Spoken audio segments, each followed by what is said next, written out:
హర హర మహాదేవ, హర హర మహాదేవ, హర హర మహాదేవ. కపిల, శివుడు శ్రీశైలం వదిలి పారిపోయేలాగా అరవక్కర్లేదే. మెల్లగా శివశివ అన్నా కూడా సరిపోతుంది. పద.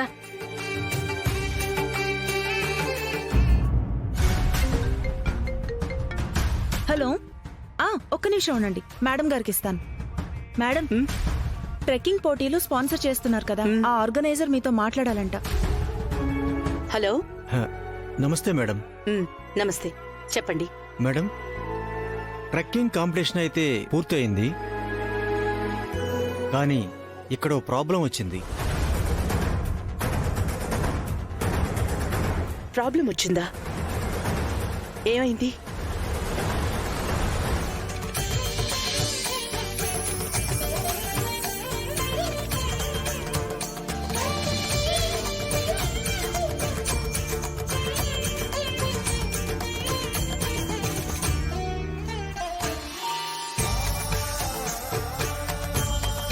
బావున్నావా తల్లి?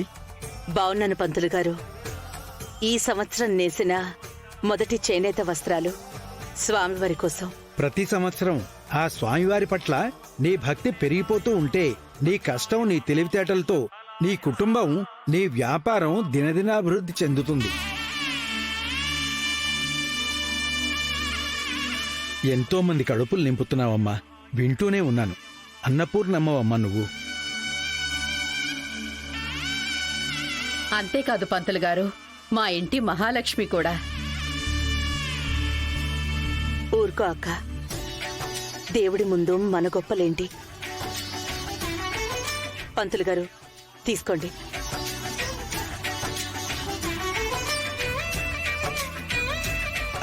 అమ్మా, మీ గోత్రనామాలు చెప్పండి. వీసా వారి ఇంటి వాళ్ళం, పవిడి వాళ్ల గోత్రం.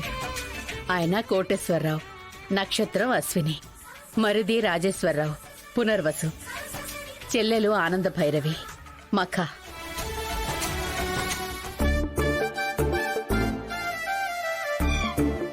గుర్రంలా సకిలిస్తూ కలుగులో ఎలకలాగా తల బయటికి పెట్టి ముందుకొచ్చి చూసింది చూసారా? ఇది కపిల, భరణి నక్షత్రం. పంతులు గారు, ఇంకొక పేరు రోహిత్, విశాఖ నక్షత్రం.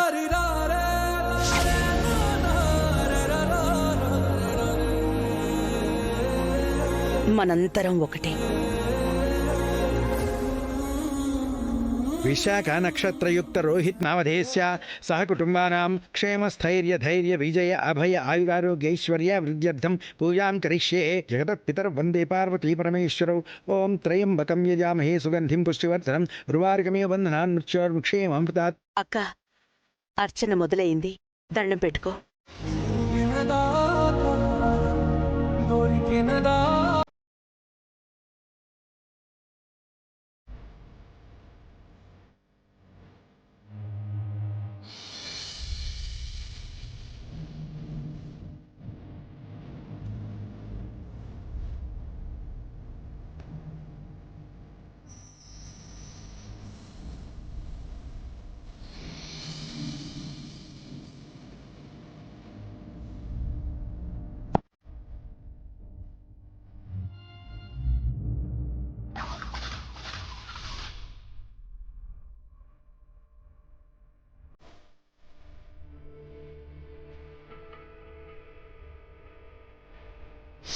అమ్మా, తనని ఇంకొక మాట అన్నా అమ్మ అనే మర్యాదని కోల్పోతావు. ప్రీతి నేను ప్రేమించాను. ఎవరికి ఇష్టం ఉన్నా లేకున్నా నేను తననే పెళ్లి చేసుకుంటాను.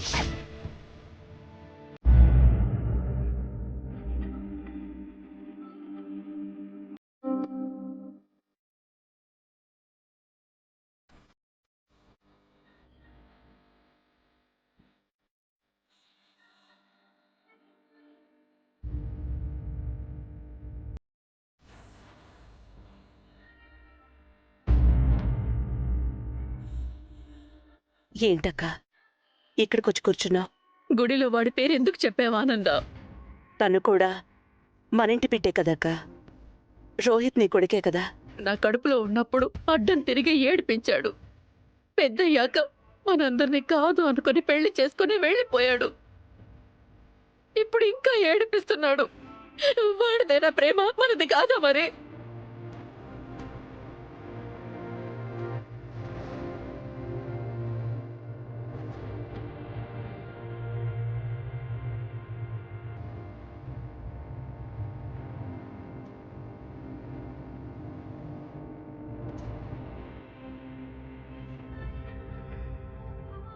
ఏడోకక్క. చిన్నప్పుడు బిడ్డ గుండెల మీద తంతుంటే ఆనందంగా ఉంటుంది ఆనంద. కానీ అదే పెద్దయ్యాక తంతే బాధ కాక ఇంకేముంటుంది? అసలు ముందుగా మనతో ఒక్క మాటైనా చెప్పాడా వాడు? ఏదో ఒక రోజు తను అర్థం చేసుకుంటాడు. అదంతా ఆ భగవంతుడే చూసుకుంటాడక్క. భగవంతుడు, ఆయనకి 2 పిల్లలు ఉన్నారు కదా. నాలాగా గుండెల మీద తన్నే ఒక కొడుకుంటే నా బాధ ఏంటో ఆయనకు అర్థమయ్యేది.